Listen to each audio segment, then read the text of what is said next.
Anatomy हम शुरू कर रहे हैं यूनिट 6 से। सिलेबस तो देख लिया होगा सभी ने। सर यूनिट 6 से क्यों शुरू कर रहे हैं, पहले आगे पीछे से शुरू कर लें।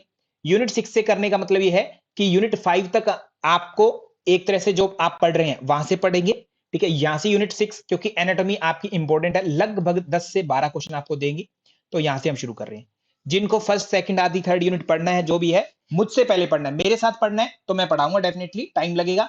बट जिनको पहले ही पढ़ना है तो वो आप ऐप में जाकर के आपको सारी चीजें मिल जाती है, previous recording, special recordings, mock quiz आदि सब वहां से देख के पढ़ सकते हैं। डॉक्टर साक्षी कटारिया मैम, आशा करता हूं आपको मेरी आवाज आ रही होगी समझ में, ठीक है। बाकी एनाटॉमी हम शुरुआत करते हैं क्योंकि ये सबसे इंपॉर्टेंट है हमारा, ठीक है। अभी हम एनाटॉमी से शुरुआत कर रहे हैं इस बैच की। तो यूनिट 6 में है 3 टॉपिक है, एनाटॉमी है, साइकोलॉजी भी है और डाइट एंड न्यूट्रिशन है। डाइट एंड न्यूट्रिशन है, ठीक है। ये 3 चीजें हैं। आपकी एनाटॉमी होने से आपको फायदा क्या होता है, कहीं ना कहीं साइकोलॉजी में हेल्प होती है हल्की फुल्की, ठीक है। आपको इमोशन आदि, कैसे स्ट्रेस बढ़ता है, कैसे डिप्रेशन आता है, उसके बारे में पता लगता है। डाइट एंड न्यूट्रिशन के बारे में भी हल्का फुल्का पता लग जाता है कि क्या खाना चाहिए, क्या नहीं खाना चाहिए, किस टाइम में, ठीक है। एनाटॉमी का थोड़ा बहुत पता होता है। तो साथ में इसके साथ में आसन प्रैक्टिस क्या करनी है, यानी आसन यूनिट 7 के साथ में यूनिट 10 आसनों की प्रैक्टिस कौन सी करनी है, जैसे बैक बेंडिंग कब करनी है, फॉरवर्ड बेंडिंग कब करनी है, ठीक है। पेट में अगर डायबिटीज है किसी को तो उसके लिए क्या जरूरी है, कौन कौन सी चीजें है ना मायने रखती है, क्या खाना क्या नहीं खाना, सारी चीजें आपको पता लग जाती है इसके साथ में केवल एनाटॉमी से। तो एनाटॉमी को केवल करने से आपको डाइट न्यूट्रिशन साइकोलॉजी यूनिट 7 आपका लगभग तैयार हो जाएगा, और यूनिट 10 इतनी सारी चीजें तैयार हो जाती हैं। Sorry unit 8 therapeutic yoga, unit 8 therapeutic yoga, 8 की बात कर रहा था, गलती से 7 लिखा गया है, माफी चाहूंगा। थेरापेटिक योगा, ठीक है। पूरी की पूरी डिजीज, कौन सी बीमारी कैसे होती है और क्यों होती है, वो सारा आपको पता लग जाता है, तो उसको भी आप चेक कर सकते हैं, ठीक है। ओके सर, तो ये ध्यान रखेंगे, कोई बड़ी बात तो नहीं है यहां पर, ठीक है जी। तो हम बात कर रहे हैं diet and nutrition cycle anatomy की। तो सबसे पहले मुझे एक बात जाननी है कि आप लोगों में से कितने ऐसे विद्यार्थी जिनको एनाटॉमी ठीक ठाक आती है, जो कह सकते हैं सर बढ़िया आती है ना, कोई गड़बड़ नहीं है, अपने को अच्छी खासी आती है, ऐसे हैं क्या? ओके, बहुत बढ़िया सर। तो एक एनाटॉमी की पोजीशन होती है, बॉडी की शुरुआत होती है, अलग अलग तरीके से आप पढ़ना चाहे पढ़ सकते हैं, एनाटॉमिकल पोजीशन बोलते हैं, एनाटॉमिकल पोजीशन बोलते हैं, ठीक है। एनाटॉमिकल पोजीशन, इसका मतलब किसी को पता है क्या? एनाटॉमिकल पोजीशन, डॉक्टर साक्षी कटारिया मैम, एनाटॉमिकल पोजीशन का मतलब है कि एक बॉडी है, आपके सामने है सीधा, ठीक है, उसके 2 हाथ हथेलियां आपके जस्ट सामने रहे, ठीक है, और 2 पैर जस्ट आपके सामने रहे सीधा, ठीक है, पंजे सीधा, सावधान की स्टेटमेंट होती है ना, लगभग वैसा सा, ठीक है, वैसी स्थिति में रहेगी, वो आपकी क्या मानी जाती है?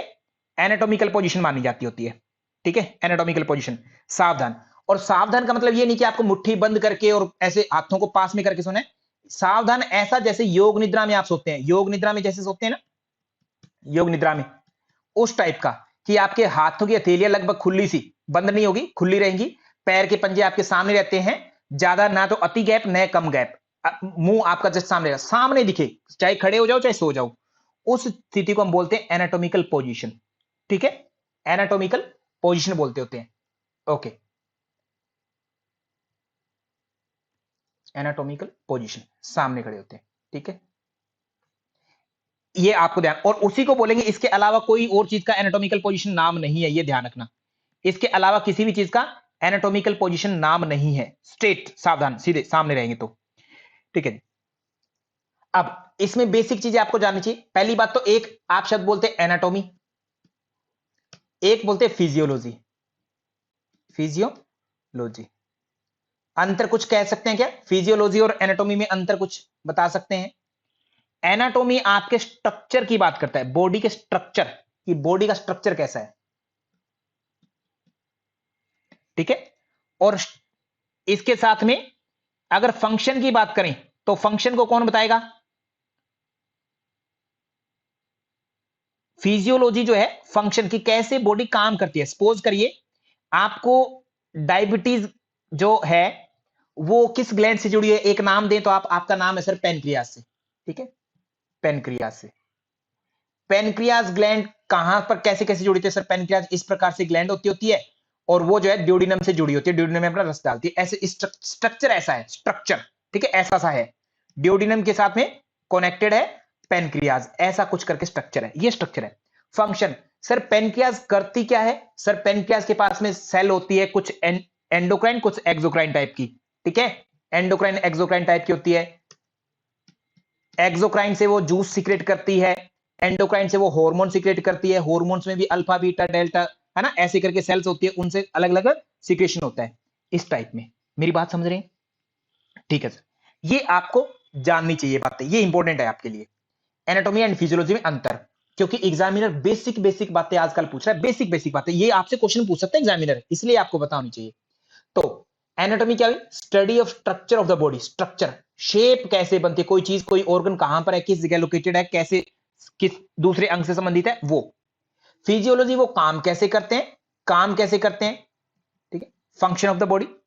पैथोलॉजी, सर पैथोलॉजी जैसे बोलते हैं ना, पैथोलॉजी लैब है, तो वो क्या करते हैं? डायग्नोज करती है आपकी कौन सी बीमारी है, कौन सी नहीं है, क्या कारण है, क्या नहीं है, उन बीमारियों आदि को फाइंड आउट करने का काम करती होती है। तो एनाटॉमी स्टडी ऑफ स्ट्रक्चर, ठीक है, स्ट्रक्चर की स्टडी। फिजियोलॉजी फंक्शन कैसे करती है बॉडी के अंग या बॉडी पूरी पूरी। पैथोलॉजी में लैब से जुड़ी हुई बातें, जैसे लैब है, लैब में क्या होता है? बीमारी आदि का डायग्नोस करते हैं, यानी बीमारी से जो जुड़ी हुई डिजीज या इंजरी जो बॉडी में कैसे हुई है, उसके क्या प्रभाव है, किस अंग में क्या प्रभाव है, उसको हम पैथोलॉजी से जानते हैं, पैथोलॉजी के तरीके से, ठीक है। ये तीन शब्द हो गए हमारे पास में। आगे एनाटॉमी, जो स्ट्रक्चर है, स्ट्रक्चर भी बड़ा होता है छोटा होता है। जैसे अभी मैंने बात की डायबिटीज के लिए, डायबिटीज के लिए आपने क्या बात की? आपने कहा सर पेनक्रियास, ठीक है, पेनक्रियास ग्लैंड कहां से जुड़ी होती है? ड्यूडिनम से जुड़ी होती है। थोड़ा सा जिनको एनाटॉमी पता है वो समझ रहे होंगे, ड्यूडिनम से जुड़ी होती है। ये तो बड़े लेवल पर होगी, बड़ा अंग हो गया। अब पेनक्रियास में भी छोटे छोटे अंग है, बिल्कुल माइक्रो साइज के। माइक्रो साइज मतलब सेल लेवल पर। जब सेल लेवल पर स्टडी होती है और बड़े अंगों के स्तर पर होती है, जैसे हड्डियों के बार, हड्डी, फीमर हड्डी कहां पर है? फीमर, फीमर बता सकते हैं कहां पर है हिमांशु गिल सर? फीमर कहां पर है? हड्डियों के ऊपर से क्वेश्चन आया था ना इस बार। फीमर कहां है? जंघा में है सर, थाई बोलते हैं जिसको, हिप से जस्ट नीचे निकलती होती है वहां पर। सेल उसमें भी है, फीमर में भी सेल, आपके ब्लड में भी है सेल, आपके स्लाइवा में भी हो सकती है, ठीक है, घूम रही है वाइट डब्ल्यूबीसी के रूप में, हर जगह सेल है। सेल बिल्कुल माइक्रो है और एक होता है मैक्रो। एक तो बड़े स्तर की एनाटॉमी होगी, एक छोटे स्तर की। छोटे स्तर और बड़े, बड़े वाली को आप बोलते हैं ग्रोस, शब्द से ग्रोस एनाटॉमी बोलते हैं। छोटे वाली को सेल के नाम से आप साइटोलॉजी, सेल की स्टडी है तो, या टिश्यू के लेवल पर हिस्टोलॉजी बोलते हैं, हिस्टोलॉजी सूक्ष्म के स्तर पर, हिस्टोलॉजी टिश्यू के लेवल पर, ठीक, ये दो शब्द हो गए। तो ग्रोस एनाटॉमी और histology. Gross anatomy macroscopic structure, जैसे पूरी बॉडी होगी, उसके अंग हो गए, पेट हो गया, ऑर्गन के सिस्टम आदि कैसे काम करते वो हो गए। हिस्टोलॉजी छोटे स्ट्रक्चर, जैसे सेल हो गया, टिश्यू हो गया, या ऑर्गन्स के सेल होगी, मतलब सेलुलर लेवल पर हिस्टोलॉजी होगी, ठीक है। और ग्रोस एनाटॉमी आपके बड़े स्तर पर होगी, अंगों आदि के बारे में, कौन सा अंग कैसे होता है। जैसे आप बात करें, सबसे पहले हमारा माउथ आता है, जब भोजन हम एंटर करता है हमारे शरीर में। माउथ के बाद में आपका फेरिंग्स आता है, फेरिंग्स के बाद में आपका ईसोफेगस आता है, ऐसे ही आता है ना स्ट्रक्चर, ये बड़े स्तर पर हो गए। ईसोफेगस के बाद में आपका स्टमक आता है, सो ऑन आपके स्ट्रक्चर होते हैं। ये तो होगी आपके बड़े स्तर पर, ठीक है, मैक्रो लेवल पर, ठीक है। अब माउथ के अंदर कौन कौन सी जो लेयर है उनकी बात करें। फेरिंग्स के अंदर कौन सी लेयर है, ईसोफेगस में कौन सी लेयर है, स्टमक में कौन सी लेयर है, कहां से कौन सा जूस निकलता है, ठीक है। ऐसी एचसीएल कहां से, किस ग्लैंड से निकाला, ठीक है, जो म्यूकस है वो म्यूकस ग्लैंड से निकाला ना, तो वो कौन कौन सी चीज कहां से निकले, वो सेल आदि उसके लेवल पर बात करें तो हिस्टोलॉजी होती है, अदरवाइज मैक्रो लेवल पर बात करें तो ग्रोस एनाटॉमी, ठीक। तो हमने बात शुरू की थी कि हमारी एनाटॉमिकल पोजीशन, शरीर की पोजीशन, ये जो है इसको हम एनाटॉमिकल पोजीशन का नाम देते हैं कि शरीर की स्थिति सामान्य, जहां से हम स्टडी को प्रारंभ करते हैं ना, शुरू करते हैं, वो नाम यहां से आता है। ऐसी ही स्थिति को हम एनाटॉमिकल पोजीशन कहेंगे। इसके विपरीत आप बैक साइड, है ना, सामने मुंह, सामने बैक दिखाएंगे अपना, तो उसको एनाटॉमिकल पोजीशन नहीं देंगे, कहेंगे। एनाटॉमिकल पोजीशन का मतलब जस्ट यही पोजीशन है जिसमें आपके हाथ लगभग नॉर्मल सी दूरी पर है, लगभग 6 इंच के आसपास, ठीक है, ज्यादा दूर ना हो। पैरों में भी हल्का सा गैप है, एग्जैक्टली कोई डिस्टेंस नहीं है कि कितनी होगी, हल्का सा, ठीक है। सामने आप देख रहे हैं बिल्कुल, गर्दन ना लेफ्ट में ना राइट में है ना, ना भार आपका लेफ्ट में ना राइट में, सामान्य। या तो आप कोई व्यक्ति सोया हुआ हो सकता है या खड़ा हो सकता है, दोनों स्थितियों में। इसको एनाटॉमिकल पोजीशन देते हैं नाम, एनाटॉमिकल पोजीशन। अब एनाटॉमिकल पोजीशन की डेफिनेशन आपसे पूछ सकता है एग्जामिनर, मे बी डेप्थ में जाने की कोशिश करे तो थोड़ा सा बनाते हैं। एनाटॉमिकल पोजीशन में क्या क्या है देखो ध्यान से, ये सामने व्यक्ति खड़ा है तो फेस डायरेक्टेड फॉरवर्ड, फेस आपका कहां होता है, सामने होता है, जो व्यक्ति जिधर देख रहा है ना उसके सामने होगा face. Palm facing forward, palm मतलब हथेली, हथेली आपकी सामने रहेगी। Thumb pointing away from the body, हाथ का जो अंगूठा है वो कहां पर है, हाथ का अंगूठा जंघा की साइड में नहीं है, उससे दूसरी साइड है, दूर है ना, हथेली हाथ का अंगूठा शरीर से दूर होगा, दूसरी ओर। फीट पैर जो होंगे फ्लैट ऑन ग्राउंड, चिपके रहेंगे, एड़ी उठी नहीं है, ना पंजा उठाया हुआ है, ना कुछ और, ना लेफ्ट में ना राइट में, फ्लैट ग्राउंड पर होंगे। फेसिंग फॉरवर्ड, सामने की ओर होंगे पंजे, ठीक है, भूत की तरह पीछे की तरफ नहीं मुड़े होंगे, सामने होंगे। Lower limb parallel, lower limb मतलब नीचे वाले पैर जो होंगे वो पैरेलल रहेंगे, एक दूसरे के समानांतर रहेंगे। ऐसा नहीं है कि एक पैर ऊपर उठा दिया दूसरा पैर नीचे कर दिया, ऐसा नहीं है ये। अब ये पॉइंट आपको पढ़ने क्यों जरूरी है, क्योंकि एग्जामिनर आजकल क्या करता है कि चूज करिए, चूज, है ना, from the following anatomical position के रिगार्डिंग जो है चूज करिए कि इनमें से कौन सी बातें सत्य है और कौन सी झूठ है, ऐसे पूछता है। तो आपको फोटो दिख गई, इस फोटो के आधार पर आप सारी चीजें बता सकते हैं ना, एक जैसी, एक चीज। ओके सर, ये आपकी एनाटॉमिकल पोजीशन हो गई। अब इस एनाटॉमिकल पोजीशन में एक्चुअल में हमारे शरीर में कोई भी लाइन नहीं है, इमेजिनरी लाइन हमने ड्रॉ की हुई है कुछ चीजें डिस्कस करने के लिए, इमेजिनरी, इमेजिनेशन बेस्ड,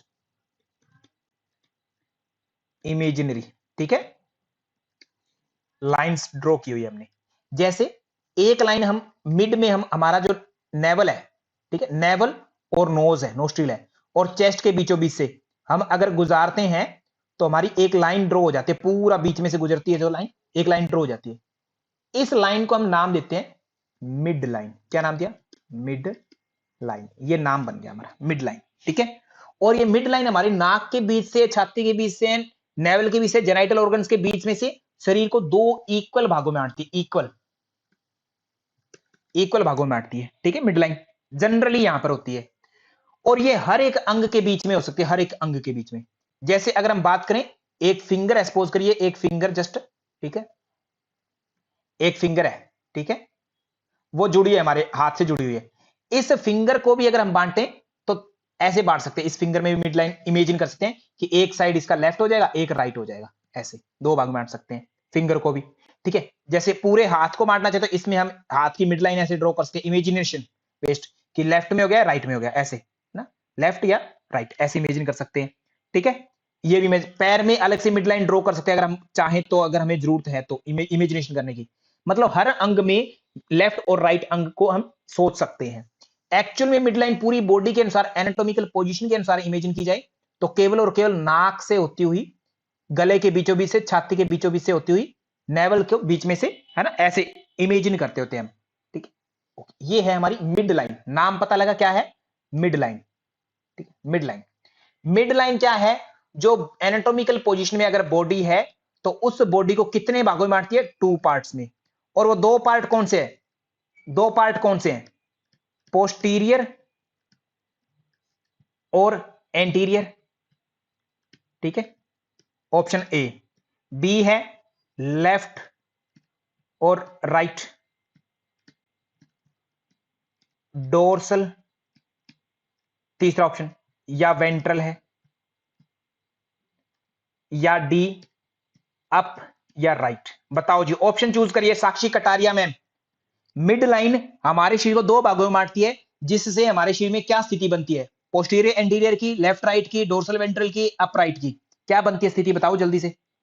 आवाज तो आ रही होगी प्रॉपर मेरी, हिमांशु गिल साहब जल्दी से उत्तर दीजिए।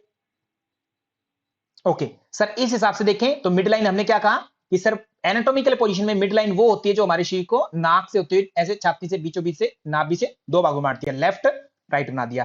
तो क्या बना सर, लेफ्ट राइट बना मिड लाइन की वजह से। कोई भी अंग जो है लेफ्ट राइट में बनता है। पोस्टीरियर एंटीरियर मतलब, पोस्टीरियर मतलब पीछे, एंटीरियर मतलब सर आगे, डोर्सल वेंट्रल भी आगे पीछे होता है, अप राइट ऊपर नीचे होता है, तो लेफ्ट राइट बनता है हमारा शरीर ना, ठीक है, दाएं बाएं भाग में बांटती है मिड लाइन, मिड लाइन का ये काम है। तो ऐसे क्वेश्चन बनाता है एग्जामिनर, एग्जामिनर की सोच क्लियर है। अब मैंने ये बात बोल दी रिचार्ज मैम, तो संभावना समझ लो कि एग्जामिनर की ऐसी हो सकती है, सोच सकता है एग्जामिनर इस तरीके से भी, ठीक है, वो कुछ भी सोच लेता है ना, तो ये थोड़ा सा ध्यान रखना आप लोग। ओके सर, एनाटॉमिकल पोजीशन की परिभाषा पता लग गई, शब्द टू शब्द, वर्ड टू वर्ड।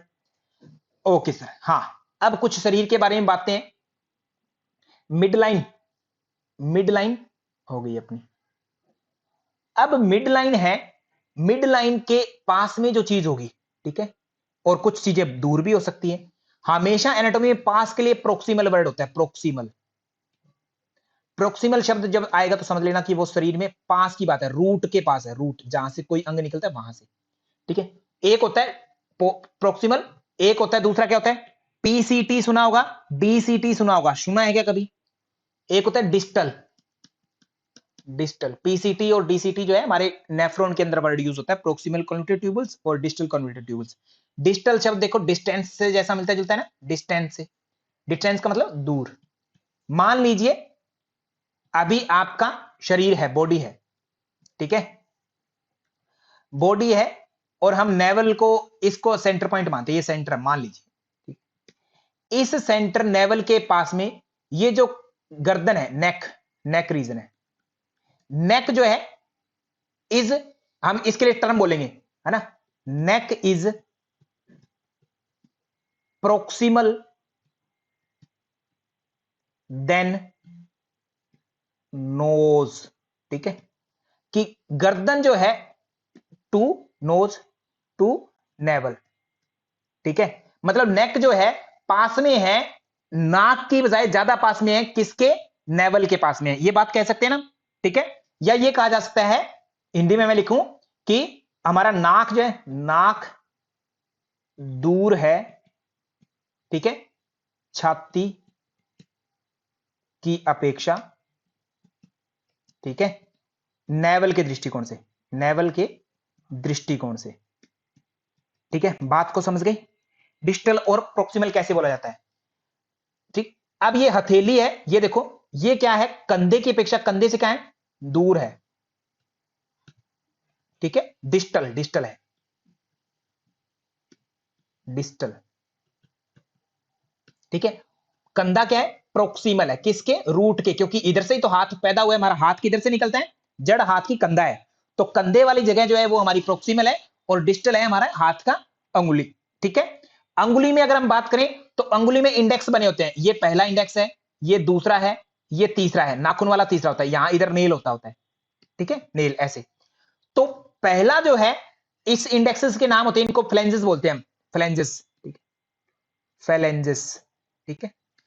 तो तीसरा फ्लेंजेस नेल जो है वो डिस्टल में है, डिस्टल में माना जाएगा, पहली जो इंडेक्स है, पहला इंडेक्स है फिंगर का, वो प्रोक्सिमल माना जाएगा, ठीक है, समझ रहे हो मेरी बात?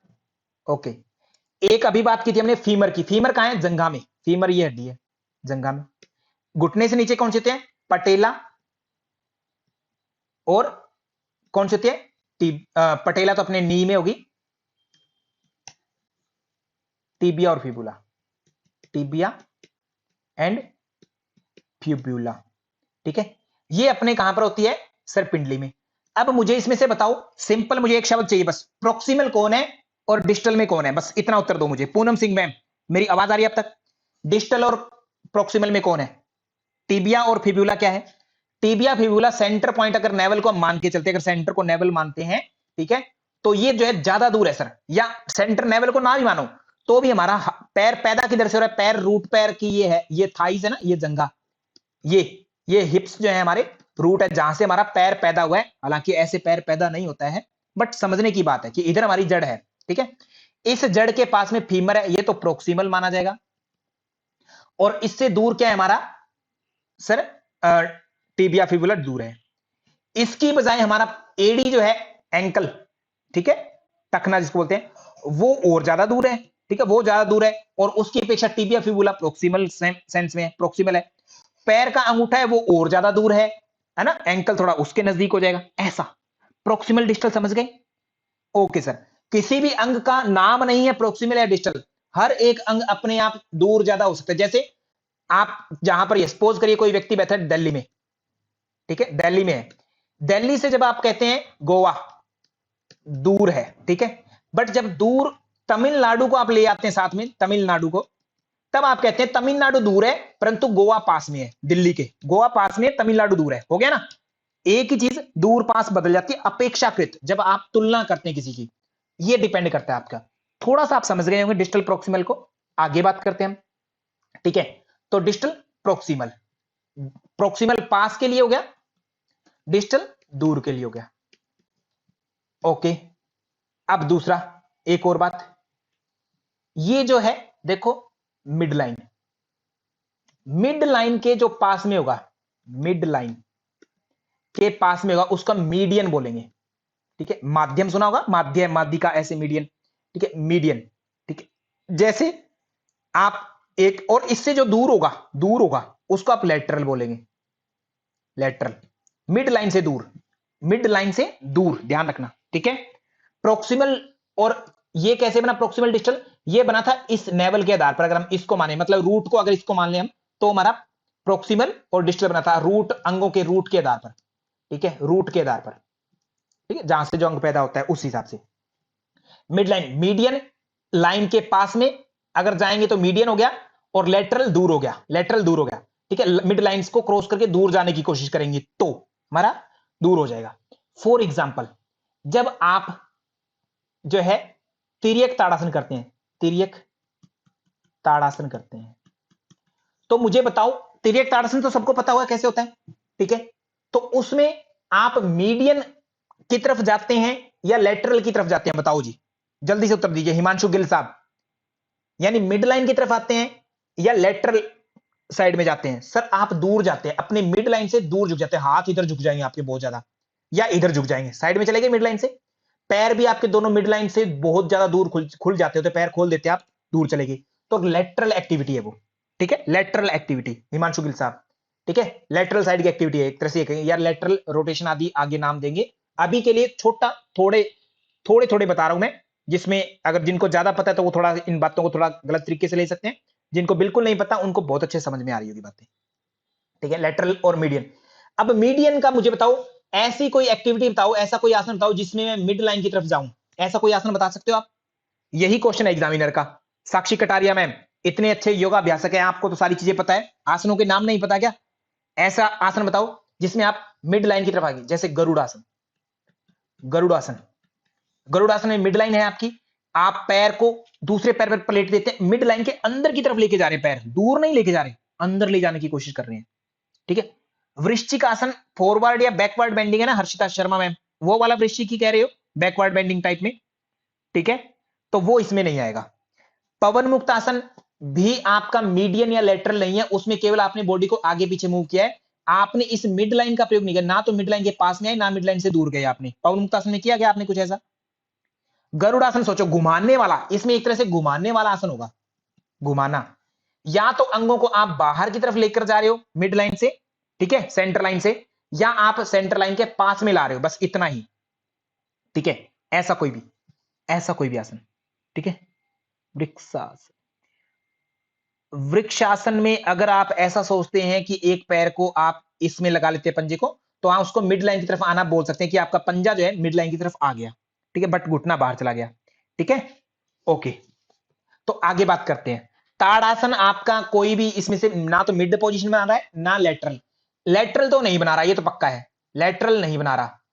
मान लीजिए तिर्यक का ताड़ासन किया, जब आपने तिर्यक ताड़ासन किया, ये देखो एक्टिविटीज के नाम है एक तरह से, तिर्यक ताड़ासन किया हुआ है, तिर्यक ताड़ासन में, तिर्यक ताड़ासन से जब आप ताड़ासन की पोजीशन में जाते हो, सामान्य ताड़ासन में, तब आप क्या कर रहे हैं, मिड लाइन की तरफ जा रहे हैं, मिड लाइन की तरफ जाए, आपके पैर मिड लाइन में चले गए, आपके हाथ भी मिड लाइन में चले जाएंगे, मतलब बीच में करते हैं ना लाइन, मिड लाइन के पास ले गए, ठीक है, तो मिड लाइन की तरफ जा रहे हैं। ताड़ासन से तिर्यक ताड़ासन में जाओगे तो आप लेटरल साइड में जा रहे हो, ठीक है। छोटा छोटा आप चीजों को अपनी समझते जाना।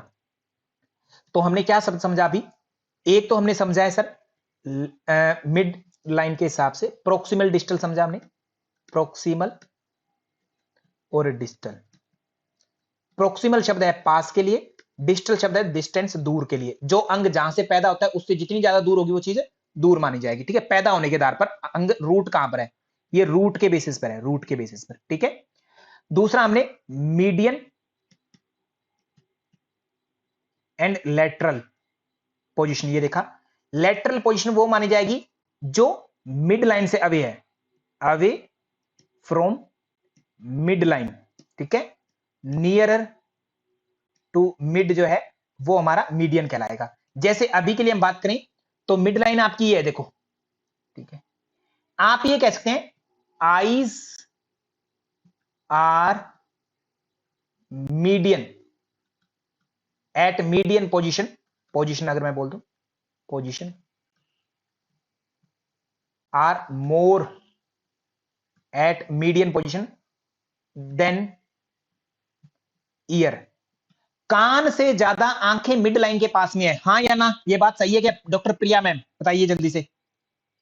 कान से ज्यादा आंखें जो है वो मिड लाइन के पास में है, हाँ या ना? ये सही है या गलत है? बनते होते हैं ना ऐसे स्टेटमेंट, यस सर, ठीक है। तो eyes are more at median position than ears, बन गई बात। सेम ऐसे कहें कि thighs are at median position but hands are at lateral position, दूर है, हाथ जो है दूर है थोड़ा सा मिड लाइन से, किसकी अपेक्षा?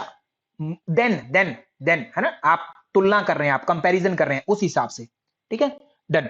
सेम ऐसे बोले कि इनर थाई का पार्ट, इनर थाई जो है मिड लाइन के पास में बट आउटर थाई जो है मिड लाइन से दूर है, ऐसे ही बोलेंगे, सिंपल। लेटरल है मतलब, ओके, ये बातें अपने को समझ में आ गई। तो हमने क्या क्या शब्द यूज किया?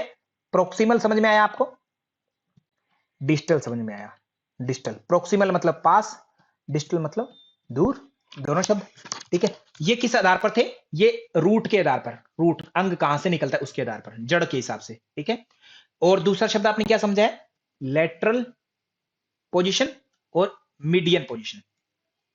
ये क्या है? मिड लाइन के बेस पर, मिड लाइन, ठीक है, बेस। एक होता है आपका अप एंड डाउन, ऊपर नीचे, ऊपर हो सकती है कोई चीज अप या कोई डाउन में हो सकती है, ठीक है। यानी ऊपर मतलब मिड लाइन जो अपनी अगर इनेवल को देखें तो ऊपर हो सकती है या नीचे हो सकती है, ऐसे हो सकती है कोई चीज, ठीक है। यही तो तरीका है सरसरी के अंगों को डिसाइड करने का, ठीक है। ये शब्द आपने समझ लिया। हाँ, जो अप होगा, ऊपर जितनी होगी जो चीज, उसको आप क्या बोलेंगे? सुपीरियर बोलेंगे, सुपीरियर। सीनियर को, सुपर सीनियर को ऊपर बोलते हैं ना सुपीरियर, और जो नीचे है उसको क्या बोलते हैं? नीचे वाले को इन्फीरियर। ये तो अपने को नॉर्मल इंग्लिश आती है इतनी, उसी को बोलते हैं इन्फीरियर। जैसे अभी आप अगर कुछ बात कहना चाहें तो क्या कहेंगे कि legs are inferior than hips, बोल सकते हैं, ठीक है। हिप्स मतलब हमारे कूल्हों से नीचे होती है लेग्स, ठीक है, ये बोली जा सकती है, ओके। ये कहें navel is superior than legs, टांगों से नेवल यानी नाभि, ये जो नाभि, ठीक है, वो ऊपर है सर, सिंपल है, ऐसा बोल सकते हैं, ओके। और chest is more superior than navel, simple. या हेयर्स, हेड हेयर, सिर के बाल, आर सुपीरियर देन आईलिड, आंखों की जो पलकें हैं उनके बाल से हमारे सिर के बाल ज्यादा सुपीरियर हैं, ऊपर हैं, ठीक है। हाँ जी हिमांशु गिल साहब, सेंटर से चेक करेंगे, सेंटर से, ठीक है। अभी मैंने सेंटर की यहां पर बात नहीं की, अभी मैं क्या कह रहा हूं, बस आप ऊपर नीचे के हिसाब से दो शब्द मैंने बनाए, देखो शब्द इसलिए मैं लिखवा रहा हूं, परोक्सीमल और डिस्टल। ये क्यों बने ये शब्द? ये बने रूट के हिसाब से, रूट, अंग कोई कहां से पैदा हुआ है, कहां पास में, कहां है, बॉडी के जितना पास में जो अंग, जैसे मैंने कहा कि ये पैर का अंगूठा, अंगूठा ये पास में है क्या? ये सर डिस्टल है, बट किसकी बजाय? इस ज्वाइंट एंकल की बजाय, एंकल क्या होगा? प्रोक्सिमल, और पैर का अंगूठा दूर माना जाएगा। अब यहां पर सेंटर लाइन की मैंने बात नहीं की हिमांशु गिल साहब, मेरी बात समझ रहे हो? ये सेंटर लाइन की बात नहीं है, ये दूर और पास की बात है, बस अंग हमारे शरीर से कितना दूर है, इतना ही बात है, एक बात। दूसरा शब्द मैंने क्या यूज किया था? लेटरल और मीडियन। अब इसमें मैं बात करूंगा मिड लाइन की, इसमें ही बात है बस मिड लाइन की, ठीक है।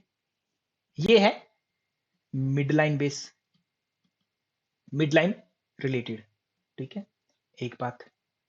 दूसरी मैं बात कर रहा हूं सुपीरियर और इंफीरियर की, तीसरी बात यही है, सुपीरियर इंफीरियर।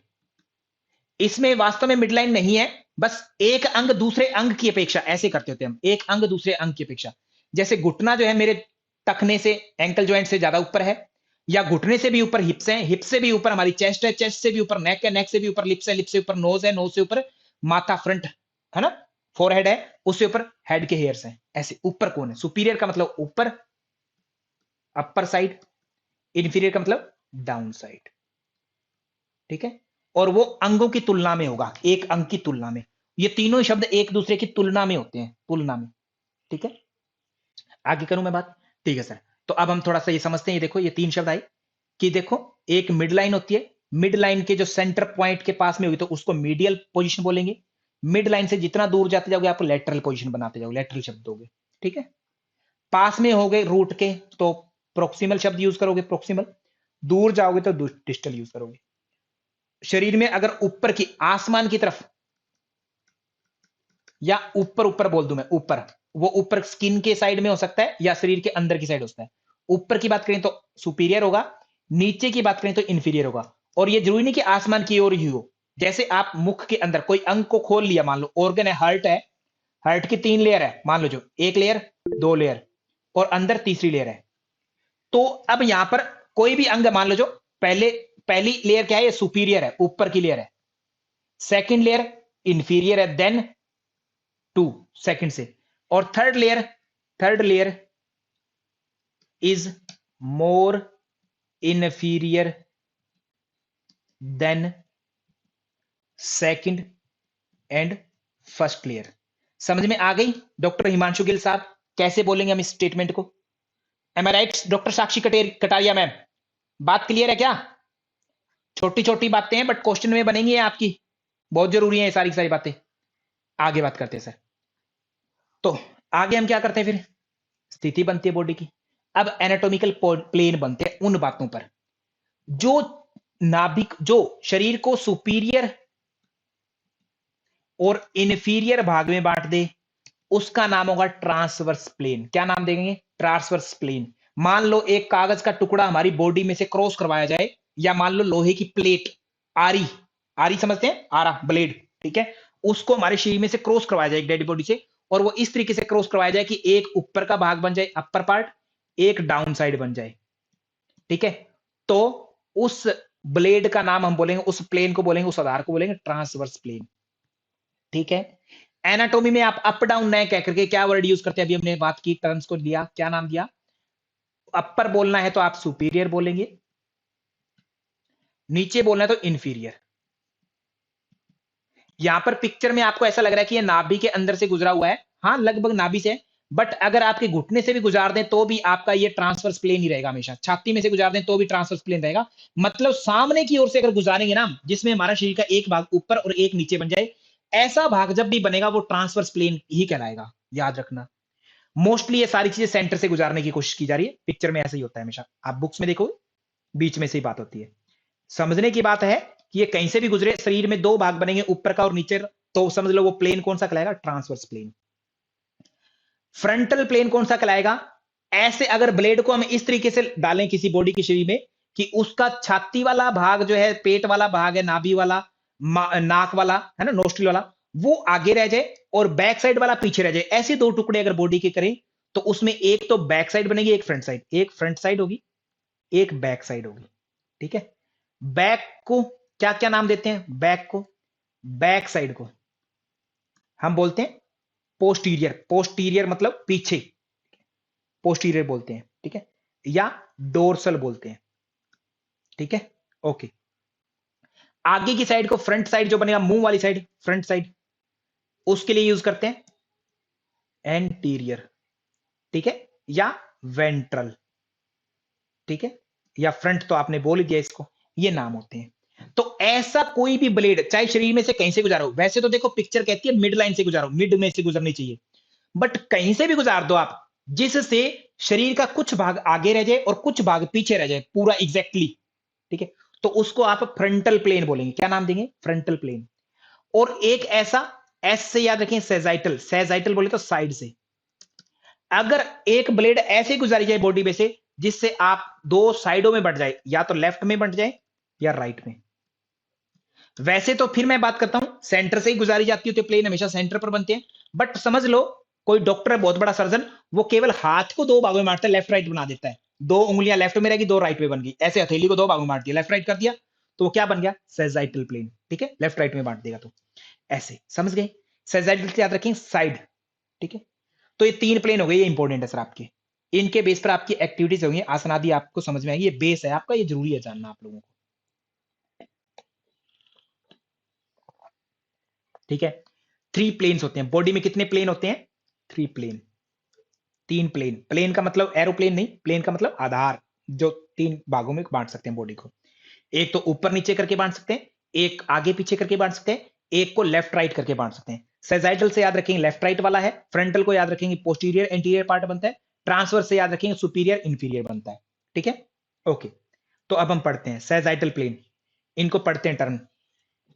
सेजाइटल प्लेन कहता है वो प्लेन है, इसको हम लेटरल प्लेन भी बोलते हैं। लेटरल क्योंकि इसमें साइड के लेफ्ट राइट वाले हिस्से बंट जाते होते हैं। सेजाइटल प्लेन कहते हैं ऐसी वर्टिकल लाइन, ऐसी लंबी लाइन हम ड्रॉ करते हैं, जरूरी नहीं ब्लेड, ऐसी हम इमेजिन करते हैं, जिसमें जो लाइन हमारे सिर से, क्रैनियम सिर को बोलते हैं, और क्वाडा जो शब्द होता है ना, क्वाडा, क्वाडा का मतलब होता है पूंछ, लैटिन भाषा का शब्द है पूंछ, जो हमारे क्वाडा तक जाए। पूंछ ह्यूमन व्यक्ति की है ना, कहते हैं ना, ऐसी थ्योरी है एक, आप मानने या ना माने बट थ्योरी है ये, है ना, एजुकेशन लाइन में, कि हम पहले कहते हैं हमारे पूर्वज कहते हैं बंदर थे, कहते हैं बंदरों से कहते हैं हम उत्पन्न हुए। मैं फिर दोहरा रहा हूं, यहाँ पर बहुत सारे आध्यात्मिक लोग बैठे होंगे, वो मानने या ना माने, बट ये एजुकेशन में थ्योरी है, और हम एजुकेशन की बात कर रहे हैं, पॉलिटिकल बात नहीं कर रहे हैं हिमांशु गिल साहब। ठीक है, तो कहते हैं कि बंदरों से कहते हैं ह्यूमन बींग बनाए, तो बंदर की पूंछ कहां होती है? हिप्स के जस्ट पास में, रीढ़ की हड्डी के सबसे लास्ट पार्ट में। तो कहते हैं वो गायब हो गई, और वो हमारी क्या है? पूंछ है एक तरह से, जितनी हड्डी बड़ी हुई ना, वो हल्का सा पूंछ है कहते। ठीक है, टेल बोन जिसको बोलते हैं, तो वो क्वाडा है। तो वहां तक चली जाए, हमारे सिर से लेकर के नीचे तक चली जाए। ठीक है, सिर से लेकर नीचे तक चली जाए। ठीक है, क्रेनियो क्वाडल एक्सिस बोलते हैं उस लाइन को, क्रेनियो क्वाडल, की सिर से शुरू हुई और वो लाइन क्वाडा तक चली गई। ठीक है, लाइन एक्सिस, एक्सिस की बात होती है एक सिंगल लाइन, और वो साइड में बांट दे बॉडी को, ऐसी लाइन जो साइडों में बांटती, लेफ्ट राइट साइड में बांटती, लेफ्ट और राइट भाग बना दे बॉडी का। तो उस लाइन, उस प्लेन को, और सारे अंगों बांटते, उस प्लेन को बोलेंगे सेजाइटल या लेटरल प्लेन। तो सेजाइटल प्लेन कहां से गुजरता है? क्रेनियो क्वाडल एक्सिस से गुजरेगा, और साथ में वह नीचे तक जाएगा, शरीर को दो भागों में बांटेगा, लेफ्ट में और राइट में। ठीक, ओके, सेजाइटल प्लेन। तो ये यही कहा है कि अगर हम इमेजिन करें हमारे शरीर में अगर एक वर्टिकल प्लेन, एक सीधा खड़ा प्लेन, जिस जो बॉडी से गुजरता है, और बॉडी को क्या करता है? हमारे बॉडी को बांट देता है दो भागों में। ठीक है, दो भागों में बांट देता है, जो आगे से भी गुजर रही है और पीछे से भी गुजर रही है, सीधी की सीधी ब्लेड, मतलब नाक को भी कट कर रही है, चोटी वाले हिस्से तक को पूरे कट कर रही है, फ्रंट टू बैक और back to front. This plane divides body into right and left region, दो भाग में बांटता है, लेफ्ट राइट दो भाग करता है। ठीक है, ओके। अगली बात, कोरोनल प्लेन बोलते हैं, कोरोनल जिसको हमने फ्रंटल प्लेन बोला है, फ्रंट मतलब जो शरीर को फ्रंट और बैक बना दे, फ्रंट और बैक दो भागों में बांटते। फ्रंट मुंह नाक आदि जो है हमारे माथे आदि, ये आगे रह जाएं और हमारा चोटी वाला भाग पीछे रह जाए, इस तरीके की आरी का प्रयोग करें।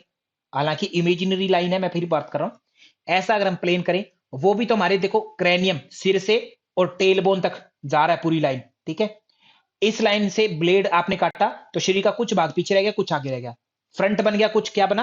फ्रंट।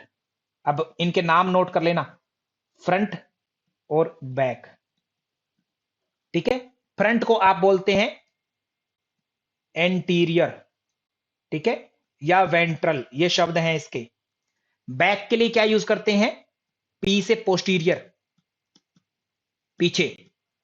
ठीक है, और डोर्सल, ये नाम है इनके। ठीक है, तो ये तीन नाम हो गए, कोरोनल प्लेन या फ्रंटल प्लेन, फ्रंटल या कोरोनल दोनों नाम याद रखने हैं। ये दो भागों में बांटता है शरीर को, आगे और पीछे।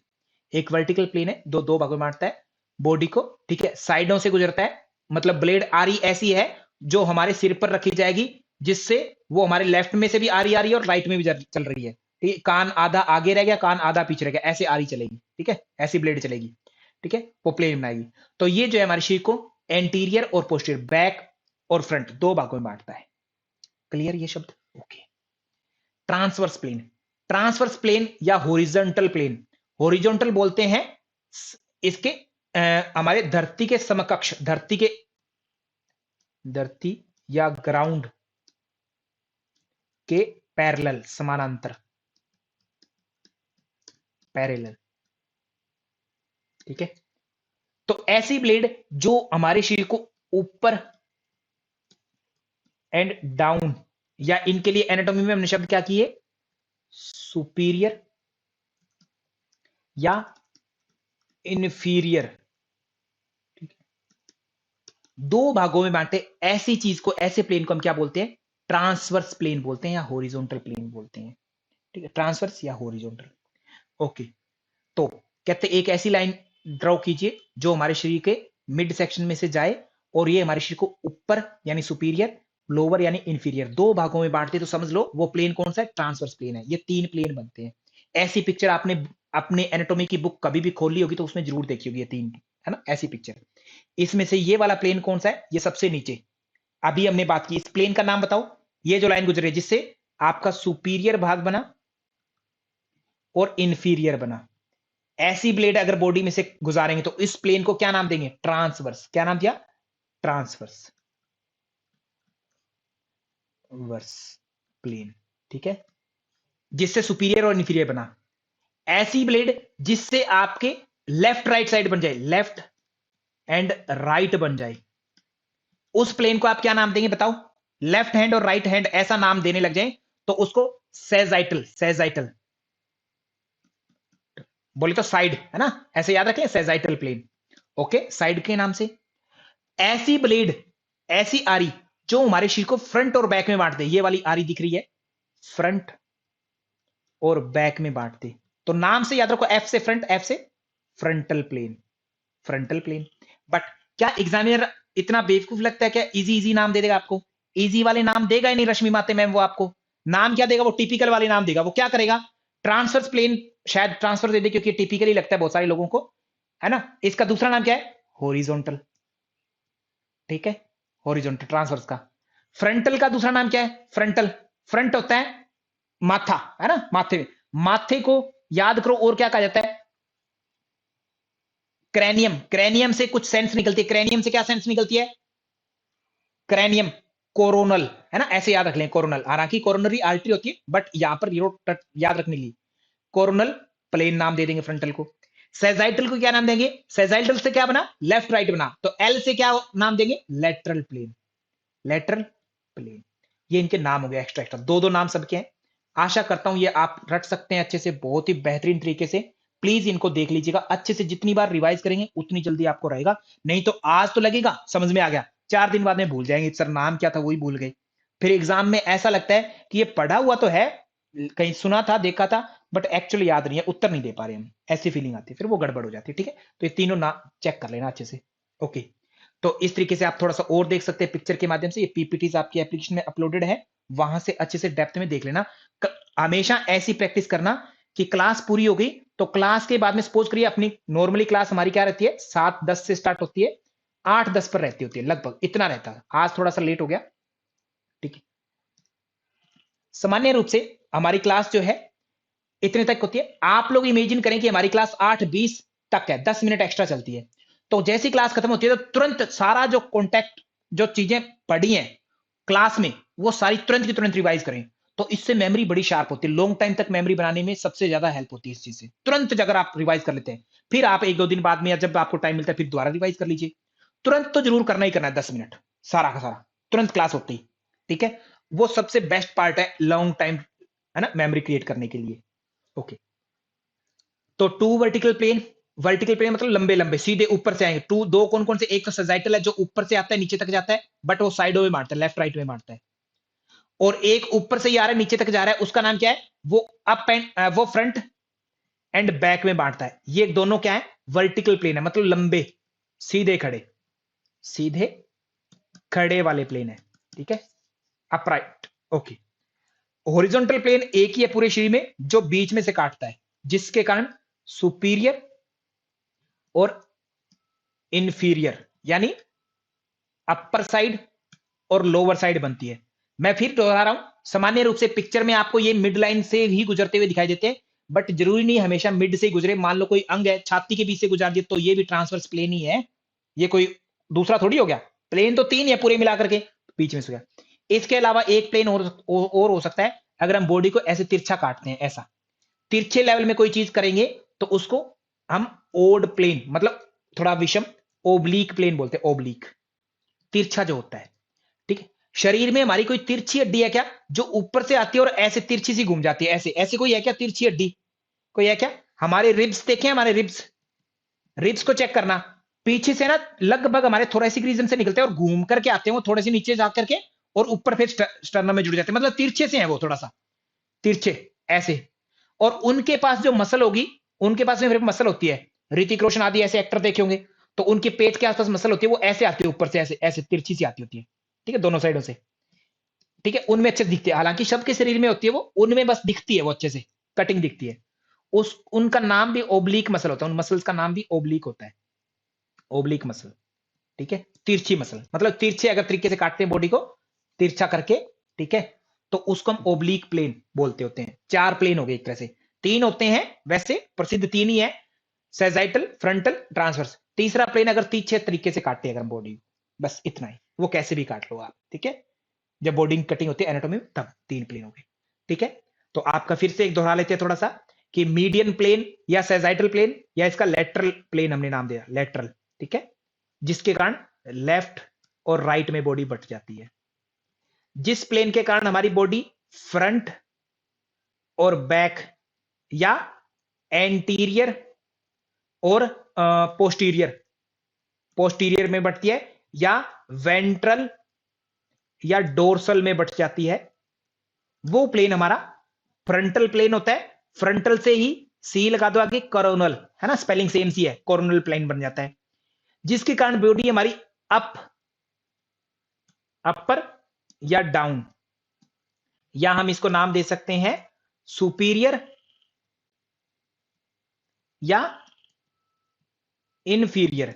इन दो भागों में बढ़ जाए तो उस प्लेन को हम नाम देते हैं ट्रांसवर्स प्लेन या हॉरिजॉन्टल प्लेन। ठीक है, जिससे हमारी बॉडी तिरछी कट जाए, तिरछी, है ना, ओब्लिक शेप में ऐसे तिरछा हो जाए, किसी भी चीज अंग को काट दिया तिरछा, तो उसको ओब्लिक बोलते हैं।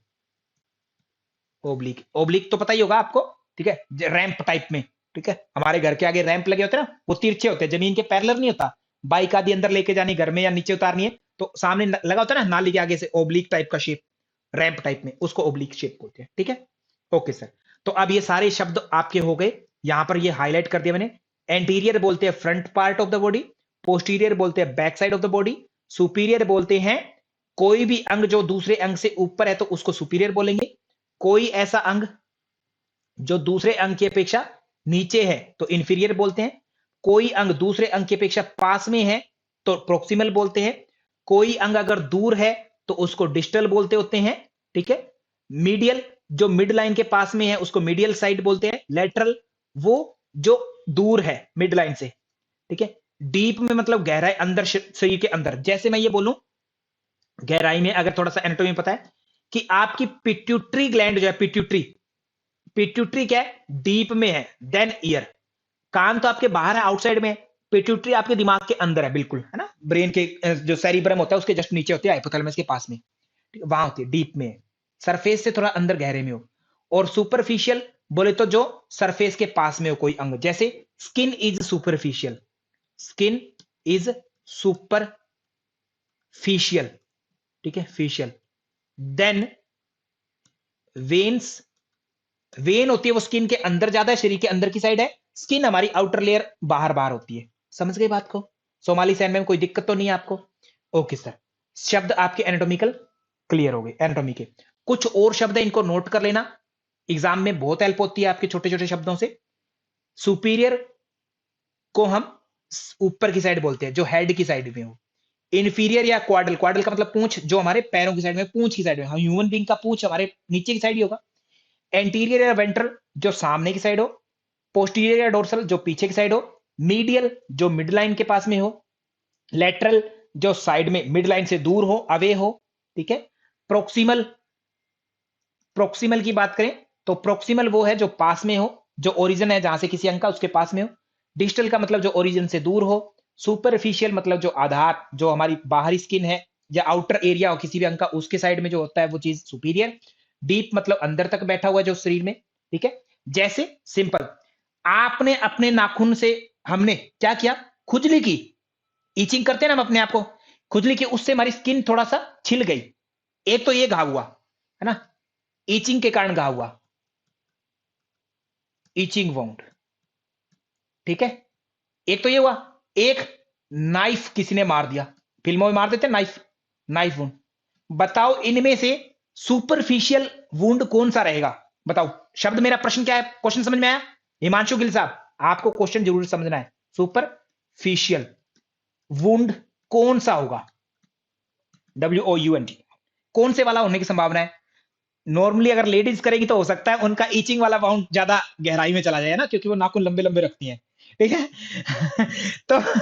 तो सामान्य विद्यार्थी जो है ना, सामान्य जो नाखून वगैरह काट कर करते हैं वो करेंगे तो खुजली वाला जुखम ऊपर ऊपर से स्किन पहली लेयर उतरेगी, बट नाइफ से अंदर तक जाएगा पेट में, है ना। बट जिनके नाखून लंबे हैं, है ना, मेकअप वगैरह से सुंदर सुंदर कर रखे हैं, वो अगर करें तो नाइफ से भी ज्यादा घाव हो सकता है उनका, वो अलग बात है।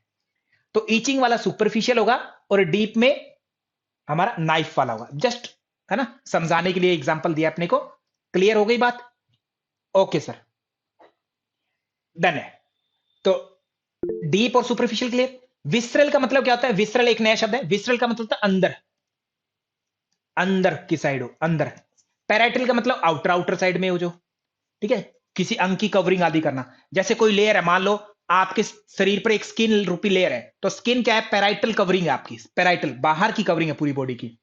विसरल की बात करें तो स्किन के अंदर की जो लेयर होगी उसको हम विसरल बोलते हैं। सेम ऐसा समझ सकते हो कि एक कटोरी है, उस कटोरी के अंदर भोजन होता है, ठीक है, भोजन डालते हैं आप अंदर, नीचे क्या होती है, नीचे मिट्टी रखी हो सकती है, कुछ भी हो सकता है, सोइल हो सकती है, सपोज करो फर्श हो सकता है, आप कुछ भी, तो ये जो सोइल के साथ टच कर रहा है ये तो है इसकी पैराइटल लेयर, पैराइटल लेयर। और जो भोजन के साथ टच करती है उसी कटोरी की, कटोरी तो एक ही है ना, उसकी एक ही दीवार है, उसकी दीवार अंदर वाली साइड है, वो है उसकी विसरल साइड, विसरल, ठीक है, विसरल। और बाहर वाली दीवार है वो पैराइटल है तो दोनों कवरिंग ही ना, भोजन को कवर ही तो कर रही है, भोजन को मिट्टी से टच नहीं होने दे रही, एक अंदर की साइड एक बाहर की साइड, ठीक, ओके सर। तो विसरल आपकी exterior wall of body cavity, ठीक है, अंदर की साइड से जो किसी भी कैविटी के जस्ट पास में होती है, खाली जगह की। Parietal covering of an organ, बाहर की साइड से होती है, बस इतना सा, ठीक है, ओके। जैसे हार्ट में करें तो हार्ट के देखो ध्यान से, बाहर की साइड है उसको आप क्या बोलते हैं, पैराइटल, ठीक है, पैराइटल पेरिकार्डियम बोलते हैं, बाहर की लेयर, पैराइटल, पैराइटल, ठीक है। अंदर जो होगा, अंदर वाली लेयर है उसको हमने विसरेल बोला, विसरेल, ठीक है, अंदर।